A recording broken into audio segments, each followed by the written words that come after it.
নমস্কার বন্ধুরা, কেমন আছো সবাই? আজকে আমরা যাব ম্যাসাচুসেটস স্টেটের হাইয়েস্ট পিক, যার নাম মাউন্ট গ্রেলক। লোকমুখে প্রচলিত যে 3491 ফুট উচ্চতার এই সামিটটা থেকে প্রায় 60 থেকে 90 মাইল অবধি দেখতে পাওয়া যায়। বছরের যে কোনো সময়ই পাহাড়ের ওপরে ওঠা যায়, কিন্তু আমাদের চয়েস ছিল ফল টাইমে, কারণ পাহাড়ের ওপর থেকে ফল কালার দেখতে অসম্ভব সুন্দর লাগে। আমাদের যাত্রাপথেই পড়েছিল এই সুন্দর লেকটা। লেকের চারপাশে দেখুন সবকটা গাছে দারুণ কালার এসছে, একদম ফলের পিক সিজন।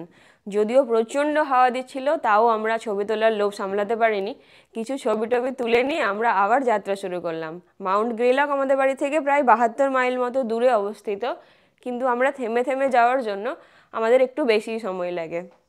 কোথাও যাওয়া মানেই তো টুক করে পৌঁছে যাওয়া নাই, দেখতে দেখতে যাওয়া। কেমন লাগছে আপনাদের এই জার্নিটা? ভিডিও শেষে কিন্তু কমেন্ট করে অবশ্যই জানাবেন।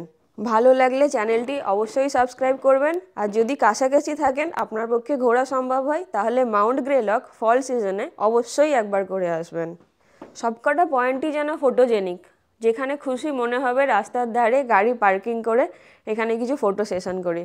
আমরাও সেটাই করেছি। পার্কিংয়ের একটু অসুবিধা থাকে, সব জায়গায় পার্কিং থাকে না, প্রপার ডেজিগনেশন ছাড়া পার্কিং করা উচিতও না। কিন্তু সবই এত সুন্দর লাগছিল, মনে হচ্ছিল যে এখানেই কিছুক্ষণ দাঁড়িয়ে কিছু ছবি তুলি। নিচে আমরা গাড়ি পার্কিং করে দিয়েছি, এবার শুরু হবে আমাদের ছোট্ট একটা ট্রেল। সেটা দিয়ে আমরা পৌঁছাবো মাউন্ট গ্রেলক।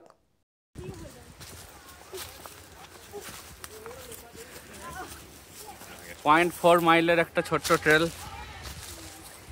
ড্রাইভ করে উঠতে দেয়নি, বললো ক্লোজ হয়ে গেছে। কেমন লাগছে? অপূর্ব, দুর্দান্ত ট্রেল, খুব ভালো লাগছে। চলো উঠি উঠি উঠি, ছোট্ট ছোট্ট ভাবে উঠে পড়ি।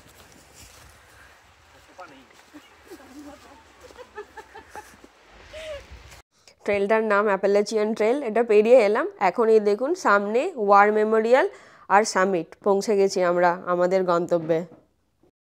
সারা বছর ধরেই লোকজন এখানে আসতে থাকে। হাইকিং, ক্যাম্পিং, স্নো অ্যাক্টিভিটি অনেক কিছু চলতে থাকে। তবে অনেক সময় রোড ব্লকও হয়, কিন্তু বেশিরভাগ সময়ই সবাই ওপরে আসতে পারে।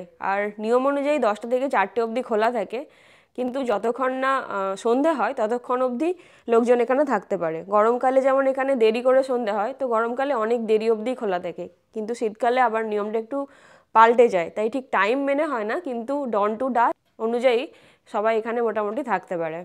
আর পার্কিংয়ের একটু অসুবিধা কিন্তু আছে। আমরা ট্রেল দিয়ে হেঁটে আসলাম, কারণ তখন পার্কিং ওপরে ক্লোজড হয়ে গেছিলো। একটু হাতে সময় নিয়ে গেলে একদম ওপর অবধি গাড়ি নিয়ে যাওয়া যেতে পারে। তবে আমাদের অসুবিধা হয়নি, ভালো লাগলো ট্রেল দিয়ে হেঁটে আসতে। কিন্তু যাদের হেঁটে আসা অসুবিধা, তাদের জন্য কিন্তু ট্রেল ম্যান্ডেটরি না। তারা একটু হাতে সময় নিয়ে বেরোলে একদম ওপর অবধি গাড়ি নিয়ে চলে আসতে পারে। একদম সামিটের পাশেই পার্কিং ফ্যাসিলিটিও আছে। বলো আমার তো কেমন লাগছে? এত সুন্দর ভিউ, এত সুন্দর বাতাস, মন হালকা হয়ে যায় পুরো।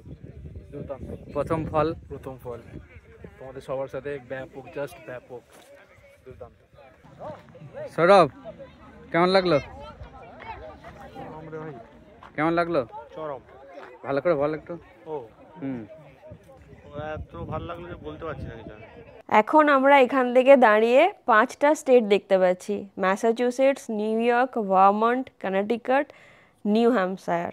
অদ্ভুত একটা ফিলিংস। শুনলাম বছরের কিছু সময় এখানে হান্টিং করারও অনুমতি থাকে। তাই আপনার যেটাই ভালো লাগুক না কেন, হাইকিং, বাইকিং, স্নোমোবিলিং, হান্টিং, আপনি কিন্তু মাউন্ট গ্রেলক চুজ করতেই পারেন। ক্যাম্পিংয়ের জন্য তো আবার খুবই বিখ্যাত। এবারে চলুন ওয়ার মেমোরিয়ালের ভেতরটা একটু ঢুকি। এটা World War I যারা শহীদ হয়েছিল তাদের উদ্দেশ্যে মেমোরিয়ালটা বানানো। ভেতরটাও খুব সুন্দর, কিন্তু প্রচুর লোকজন ছিল, খুব কনজেস্টেড লাগছিল, তাই আমরা ওপর অবধি পৌঁছাইনি। তবে একটা সার্কুলার মোশনে সিঁড়ি বানানো আছে। একদম টপে পৌঁছালে ওখান থেকে দারুণ সুন্দর একটা 360 ডিগ্রি ভিউ পাওয়া যায়, যেখান থেকে নাকি 60 থেকে 90 মাইল অবধি দেখতে পাওয়া যায়। কেমন লাগলো ওয়ার মেমোরিয়ালটা? প্রায় 92 ফুট লম্বা এবং পুরোটা গ্রানাইট পাথর দিয়ে তৈরি। আর সব ধরনের ফেসিলিটিসও ছিল, রেস্ট রুম, খাবার জল, ভিজিটার সেন্টার। আমাদের এই ট্রিপটা অসম্ভব সুন্দর ছিল। আপনাদের কেমন লাগলো ভিডিওটি কমেন্টে কিন্তু অবশ্যই জানাবেন। ভালো লাগলে শেয়ার করবেন। ভালো থাকবেন, সুস্থ থাকবেন। দেখা হবে পরের ভিডিওতে। বাই।